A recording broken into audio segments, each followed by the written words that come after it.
Today, I'm going to show you guys how to do an oil change on a F30 2015 BMW 320i. This is going to be the same procedure whether you have the 320 or the 328, as they both share the N20 engine. It could also be the same for an X3 or any other platform that shares the N20 engine, but what I'm going to be performing on today is a 2015 320i. So the tools you're going to need for doing the oil change on this vehicle is pretty simple. You want to make sure you have your 5 liters of oil. It does require 4.8, so you need 5 bottles.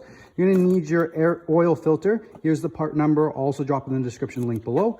You're going to need the oil filter housing cap. I got this off Amazon. I'll drop the link in the description below.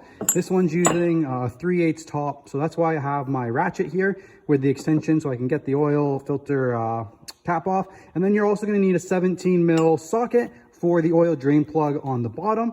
And I also am using an X-Acto knife, which really helps with the O-ring gaskets for the oil filter housing. And that's pretty much everything you need except for your jack and your safety stand. So I would recommend either using, for me, this is my setup. I use 2 jacks, and we'll get into that in a little bit of how I set that up. I use 2 jacks on the side, or if you prefer, safety stands. Now I do have a piece of wood under there, but I'll get into that in a little bit. So the first thing you want to do in order to do this job is to pop the hood. Come around to your driver's side, you're going to have your hood release hatch here. You will see it has a 2 times. So on the newer BMW, you just have to pull once, clicks it, pull twice, and it does the final hatch.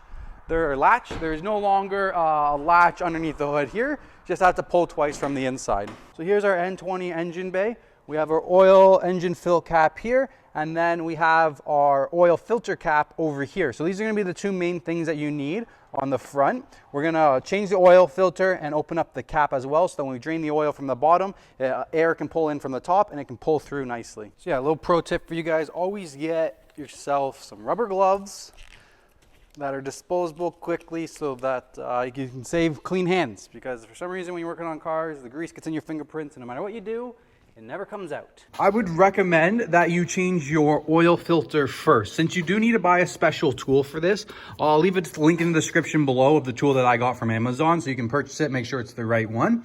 So I recommend we're going to do the oil filter first. Once we've changed the oil filter, then we'll do the oil. There'd be no point of going through the oil change just to find out that you bought the wrong tool for the top of the oil filter housing, and then not be able to change the oil filter with the new oil running through an old oil filter. Is really kind of pointless. So you might as well change your oil filter first and then do the oil after, which is pretty easy.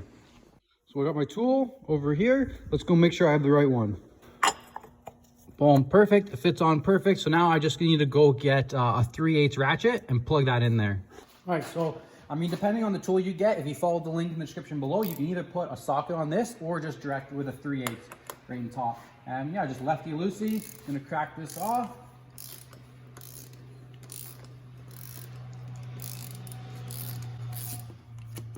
Now, I recommend before you take this off, you put a paper towel down below. As my mistake, I got oil that kind of went onto my alternator, so put the paper towel there first. It would prevent the oil falling out.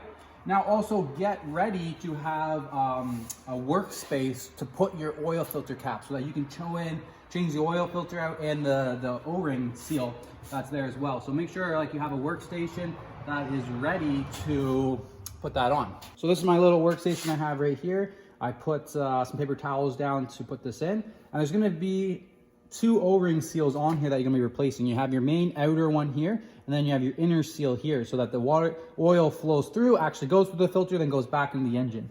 This one's going to be very important to replace to make sure that the oil is staying routed where it needs to go, and that it's actually going through the oil filter and not jumping over. This one's going to be very important to make sure that your outer housing is not leaking any oil. Now my oil filter actually stayed in place right there. So I'm gonna go grab another paper towel so I can pull this out and just throw it directly in the trash.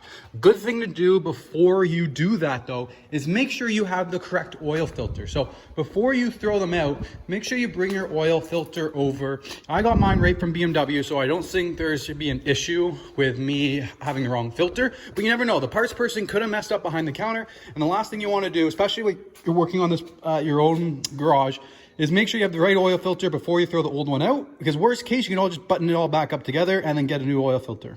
So So inside your oil filter kit, you have your oil, you have your 2 O-rings, and then you have your copper ring gasket that you're gonna use for the drain plug. So I'm gonna pull my oil filter out, take a good look at it, make sure that when I pull the new one or the old one out, that it looks the exact same. I'm gonna pull this one out, pop it up. I'm just gonna spin it upside down because it's gonna be leaking oil. Bring it over back onto the desk, and you can kind of take a look to see what oil filter that is versus the OEM one. So it looks pretty close. It looks like it got some plastic on it, so perhaps this isn't a BMW filter. The last person that changed it might have cheaped out and not got an OEM one. With these BMWs, I definitely recommend getting the OEM BMW filter because of how long these oil change intervals are. So you're going to be replacing your oil every 15,000 kilometers. You do not want to have a shitty oil filter. You want to make sure you have an oil filter that's going to last. So let's take the new filter and we just go plop it back in place. Make sure that fits in there, fits in around the seal there, push it down, fits in nice and snug. So I'm really confident we have the right oil filter.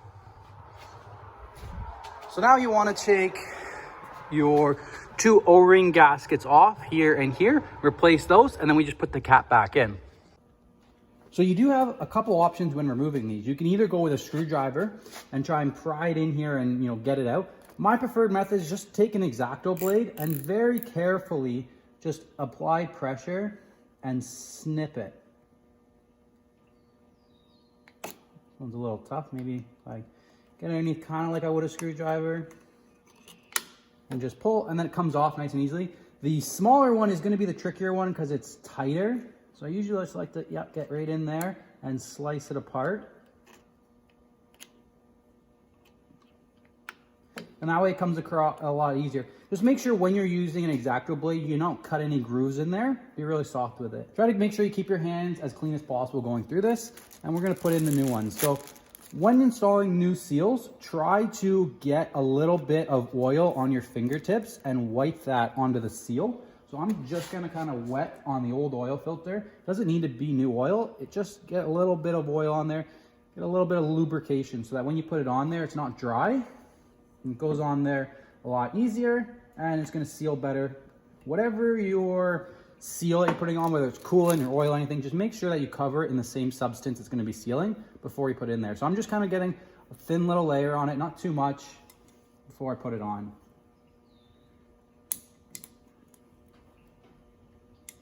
Boom, now it's all the way down in the groove. Make sure it's in there all around nicely. And then all you gotta do is just put it back on top of your oil filter. So the oil filter in place and the cap already on, I'm just gonna push it back down through the center, work the threads in a little bit by hand, make sure I'm not cross threading. I'm gonna go back, grab my ratchet, tighten the ratchet down, make sure your grooves are going smooth the whole way. And then once you get to the end, because this is plastic, it's very important, like you don't want to tighten this down too much. You just want to make it snug. So I'm gonna go, I got a lot of torque here, and I'm just making it snug.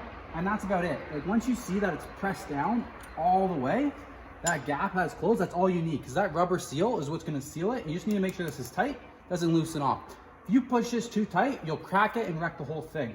So there you go. So the oil filter's changed. Okay, so now I'm going to jack the car up to get down to the bottom drain plug. I would recommend, if you're doing this yourself, to use jack stands.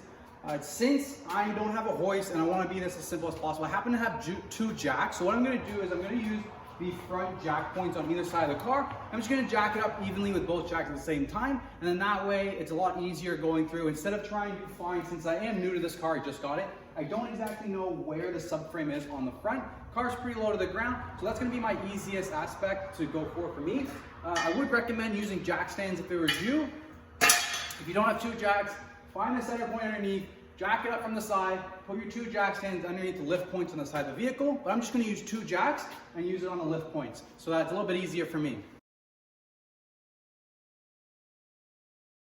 Now, anytime before you jack up the vehicle, you want to make sure you either have the wheel blocks in place for the wheels that aren't being lifted up, or you have the emergency brake pulled if you are lifting the front up and having the rear. For me, I have the emergency brake pulled, so I don't have to worry about it rolling down as I'm trying to jack it up. So on BMWs, when you're looking for the jack point, you'll see a rubber pad right there. That's why you know where to jack up on a BMW. You have one at the front and one at the rear on either side.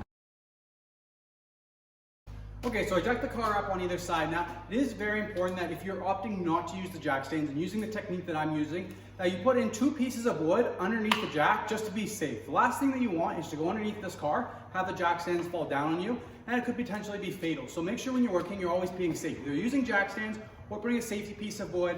What I do is I put it right in between the jack arms there, so that if the jack slowly loses the pressure and comes back down, it's going to stop on the wood and it's not going to allow the jack to fall down any farther. So yeah, you don't have to get this car all the way up in the air. You just want to give yourself enough room that you can reach the drain plug comfortably and get that drain plug down. So the next step is I'm going to take my oil drain pan. Very important to have one of these so you can get the old oil out, put it into something, and then you can drain it into a carrier and dispose of it properly. So I'm going to grab my trolley or my sweeper. I don't even know what you call the thing, but I'm going to lay on it, roll underneath, drain the oil. I'm also a big believer in safety glasses. If you're ever going underneath a car, I recommend wearing safety glasses because the last thing you want is to damage any of your eyes, have any permanent damage. It's always better safe than sorry. So whenever I'm working on cars, there's any risk of anything going in my eyes, I always wear safety glasses. Anytime I'm going underneath a car, I wear safety glasses because stuff is going to trickle down on you. You crack and stuff, vibrations, dirt, it's going to fall down on you. It's going to go in your eyes. I've had bad experiences in the past, and ever since then, I always wear safety glasses. So yeah, when you're coming under here, you're looking for the drain plug. This is not the drain plug.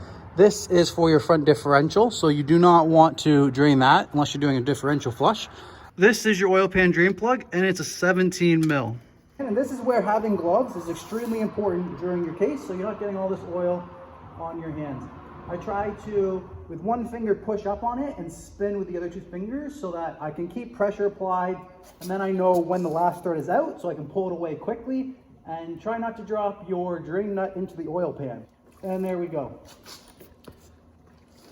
No matter what you do, you will be getting oil in your hands, so I recommend gloves, so you can just throw the gloves out and put on a new set. And then once you have your drain plug, you want to make sure you pull this cap off.